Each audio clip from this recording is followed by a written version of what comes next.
맥주 탁주 세금 연동제 재검토입니다. 정말 요즘에는 안 오른 게 없죠.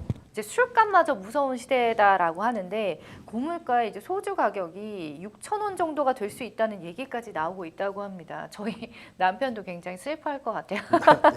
자, 세무사님께서도 고공행진하는 물가에 대해서 체감을 하고 계시는지요? 그렇죠. 예. 아무래도 이게 아까 뭐 저희가 소주라고 해서 오늘 예, 이제 예. 세금에 대한 연동제를 좀 설명을 드리겠지만 아까 말씀드린 식비에 대한 물가 상승이 워낙 높다 보니까 그 런치 인플레이션으로 저희가 표현을 하기도 하잖아요. 네. 골물가에 대한 굉장히 좀 체감을 많이 하고 있어서 맞아요. 저희들도 이제 가족들이 외식한다거나 요즘에는 뭐 10만 그 금액이 훨씬 더 높아졌다는 그러니까 거죠. 배달 음식도 너무 비싸고 예. 예. 그러니까 그런 부분도 체감을 저희가 집에서도 체감을 하고 옛날에는 뭐 직원들 끝나서 수고했다라고 회식할 때도 뭐 회식비가 100만 원이라면 되게 큰 금액인데 이제는 일반적으로는 그 정도 그만큼 이제 식부에 대한 예. 물가가 굉장히 많이 올랐다 설명드릴 수 있죠. 오너로서 힘드시겠습니다.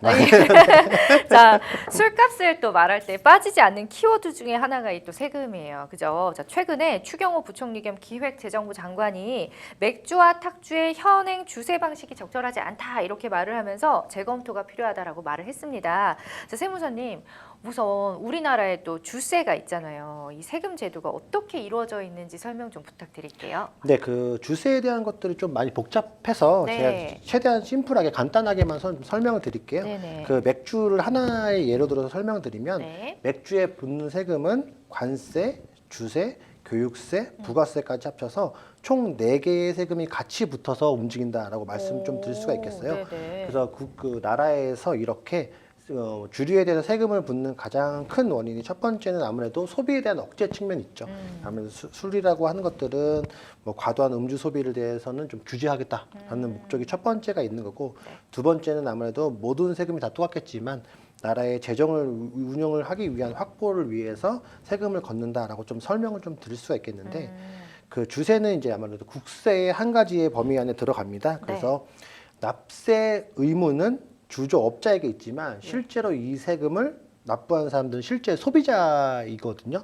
이런 세금은 저희가 간접세라고 표현을 하는데 가장 여러분들께서 간접세를 체감하실 수 있게 부가가치세도 네. 똑같거든요. 그러니까 세금에 대한 납부는 그 사업자가 하지만 실제 이 세금을 부담한 사람은 최종 소비자입니다. 그래서 이렇게 부담하는 사람과 납부하는 사람이 다른 것들을 저희가 간접세라고 표현하는 거고 예. 그 대표적인 예가 여기에 포함하는 주세다라고 말씀 좀 드릴 수가 있겠어요. 아. 그래서 주세를 통해서 정부가 걷어들인 세금이 2015년도 이후로부터는 약 3조 원대를 유지를 하고 있습니다. 이 3조 원이라는 금액이 얼마나 크냐면 네. 외교부가 편성한 올해 예산 정도가 3조 3,500억 정도 되거든요. 네네. 그래서 말씀드린 것처럼 한 가지 부서를 운영할 만큼 큰 세금인 거고 이야. 나라 입장에서는 굉장히 중요한 세금인 거죠. 그러네요. 예, 그래서 이제 이런 맥주와 탁주의 세금은 다음 달부터 이제 오르기로 예정이 되어 있는 상태다라고 설명을 좀 드릴 수가 있겠습니다. 그래서 1월 달 발표된 기획재정부가 22년도 세제 개편 후속 시행령 개정안에 따른 설명을 좀 드리면 네. 지난해 소비자 물가 상승률이 5.1%였기 때문에 이 제도에 한 70% 정도 맞게끔 3.57%를 반영을 해서 리터당 세금을 상향을 하겠다라고 상향됐다라고 설명을 좀 드리겠는데요. 예. 이게 맥주와 탁주의 그 종량세율은 물가 상승률을 반영을 하기 때문에 아까 말씀드린 것처럼 네. 5.1%가 올렸기 때문에 그 정도의 한 70%만큼씩은 그 세금을 올릴 수밖에 없다라고 하는 게 정부의 생각입니다. 그래서 다음 달부터 맥주와 탁주에 붙는 세금을 리터당 각각 885.7원 그리고 44.4원이 추가가 되게 있거든요. 그래서 네. 맥주의 경우에는 지난해 리터당 인상액이 20.8원과 비교해가지고 46% 정도가 더 높게 측정이 됐다라고 설명드릴 수가 있겠습니다. 그렇군요. 아, 이 맥주와 세금 부과 방식이 이제 바뀌었잖아요. 종가세에서 종량세로. 그러면서 물가 연동제 또한 도입이 됐는데 그래서 어떤 부분이 달라진 건가요? 네, 그 이 주세를 설명드리려면 네. 종가세란 종량세란 단어가 계속 나오기 때문에 네네. 요거부터 제가 설명을 드리면 좋아요, 좋아요. 종가세는 말 그대로 그 술의 가격에 따라서 세금이 붙는다라고 생각을 해주시면 돼요. 네, 그리고 종량세는 뭐 알코올 도수나 양에 따라서 세금을 부과되는 방식이다라고 해서 둘 다 세금이 붙지만 매기는 방식이 전혀 다른 겁니다. 그래서 20년도 이후부터는 맥주와 탁주 등에서는 종량세가 네. 적용이 되어 있는데 물가 상승분을 세금에 이제 전부 다 반영하기 위한 연동제가 시행됐다라고 생각을 말씀을 좀 드릴 수가 있겠습니다. 그래서 연동제는 소주를 제외한 이제 맥주와 탁주에 적용이 된다라고 하는 건데 네. 기획재정부는 여기에 대해서 이제 올해 맥주에 붙는 주세를 리터당 30.5원, 탁주는 1.5원 등을 각각 올리기로 했는데 네. 저희가 생각하기엔 리터당 뭐 30.5원, 탁주는 1.5원밖에 안 올랐다고 생각을 하고 있는데 네. 그 주세가 이렇게 붙느냐에 따라서 아까 말씀드린 것처럼 소비자들이 이제 식당이나 가게에서 소비하게 되는 주력 가격은 훨씬 더 크게 올라가게 그러니까요. 되면서 이런 것들 저희가 그 편승 인상이라고 저희가 표현을 하는데 이렇게 이게 소비자들이 부담하는 주류의 가격이 확 늘게 되면서 이게 세무적으로 좀 이슈가 된 상황이다라고 설명을 드릴 수가 있겠어요. 근데 다시 종량제로 바뀐 게 이유가 있을까요? 왜 그랬을까요? 예, 아무래도 네. 이게 계속 종량세, 종가세가 이슈가 되면 네. 과거의 히스토리부터 제가 간단하게만 좀 설명을 드릴게요. 이게 예. 맥주와 탁주는 2020년도 법 개정에 따라 가지고 이제 무게와 알코올 도수에 따라서 매겨지는 종량세 적용 방식으로 바뀌게 됩니다. 원래 이 술에 대해서는 1949년도에 주세법이 처음에 생겼을 때는 종량세였습니다. 네. 종량세였다가 그 박정희 정부 당시에는 그러니까 1968년도 이때는 다시 종량세에서 종가세로 바뀌게 됩니다. 그러다가 다시 이제 52년 만에 종량세로 다시 또 바뀌게 되는 거거든요. 예. 이게 왜 그러냐면 네. 아마 많은 분들이 알았을 거예요. 그 수입 맥주 한때 편의점에 4개 10,000원 사태가 맞아요. 굉장히 컸잖아요. 예. 이게 수입 맥주가 이렇게 팔리면서 소비자들이 수입 맥주가 오히려 국산 맥주보다 저렴한 게 아니냐에 대한 이슈가 굉장히 많았습니다. 네. 근데 이게 뭐 여러 가지 이유가 있겠지만 세부적으로 좀 들어가다 보고 나면 이 종량세와 종가세에 대한 이슈가 좀 컸어요. 그래서 국내 맥주 업체에서는 판매 관리비와 유통비들이 모두 포함된 가격으로 세금이 부과되다 본 거니까 네네.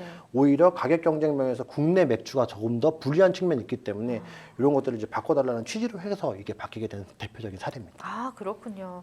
자, 그렇다면 서민을 대표하는 술이라고 불리는 우리 소주. 네. 소주는 어떻게 되는 거예요? 네, 그래서 앞서 뭐 종량세, 종가세, 맥주와 네. 탁주에 대해서 설명을 드렸는데요. 예. 소주에 대해서는 그 술마다 과세하는 방식이 조금 틀려가지고 아까 설명드린 것처럼 종량세, 종가세 두 종류가 있는 건데 그 저희가 대표적인 소민의 술이라고 표현하는 소주에서는 네.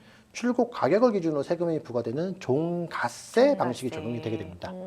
그래서 예를 들어서 소주나 위스키 같은 증류수의 경우에는 세율이 72%가 부과가 되게 되어 있습니다. 근데 세율이 72%인데 이게 출고가를 기준으로 하거든요. 출고가라고 하는 게 앞서 잠깐 설명드린 것처럼 단순하게 내가 제조했었던 원가뿐만이 아니라 뭐 판매 관리비나 유통비 같은 것들 전부 다 포함해서 부과가 되게 되어 있는 거고 그거 외에 청주나 과실주의 경우에는 30%가 적용되면서 조금 더 다른 기준이 적용이 되고 있습니다. 아, 그렇군요. 그러니까 술마다 종가세냐 종량세냐 이렇게 좀 다르네요. 네, 그런 맞습니다. 것들을 잘 체크하면 좋. 근데 저희가 뭐 먹으면서 이건 종량세고 이건 종가세고 이렇게 얘기는 하지 않지만 알고 있으면 좋을 것 같아요.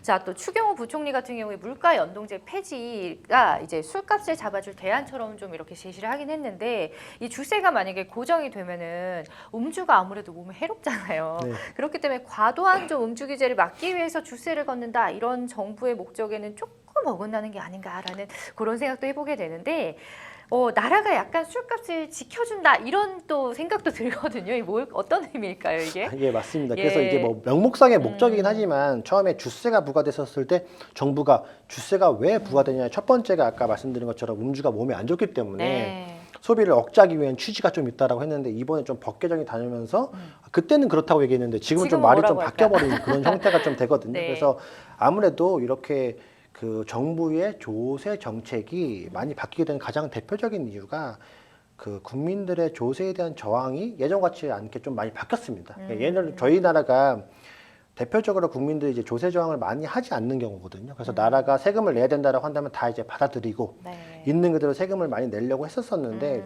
국민들이 아무래도 조금 더 이제 조세에 대한 저항이 커지면서 아까 말씀드린 것처럼 뭐 종량세, 종가세가 되게 뭐 복잡한 얘기고 세부적인 얘기는 하지만 이것을 통해서 내 생활에 영향을 미친다라고 한다면 적극적으로 의사를 표시하면서 정부 정책이 좀 이렇게 많이 바뀐 거다라고 설명을 드릴 수가 있겠습니다. 아, 저도 요즘에 어저께도 맥주를 마셨고 육퇴 후에 저도 그렇고 많은 분들이 이제 주세 인상에 대해서 약간 좀 민감하실 것 같긴 해요. 그렇죠. 자, 과연 물가 연동제가 폐지가 되면 술값 인상이 멈출 수 있을지 궁금합니다. 이에 대해서 우리 세무사님의 종합적인 견해를 한번 들어보고 이슈 토크 마무리를 할게요. 네, 그 아까 말씀드린 것처럼 세금이 조금 오른다고 해서 그게 물가와 워낙 큰 영향을 미치기 때문에 그게 아무래도 물가 상승의 한 가지 측면을 부담하고 있는 건 실제적으로 맞습니다. 다만 말씀드린 것처럼 정부의 정책이 일관되지 않고 계속 이렇게 어느 날 갑자기 바뀌다 보면 국민들로서는 이제 세금에 대한 예측을 하기도 힘들고 그게 오히려 조세에 대한 저항을 더 크게 가져올 수가 있기 때문에 네. 제 생각에 정부 정책은 좀 일관적으로 가져가는 게 좋겠다라고 하는 게 뭐 제 개인적인 의견입니다. 알겠습니다. 지금까지 세무 이슈 토크 만나봤고요.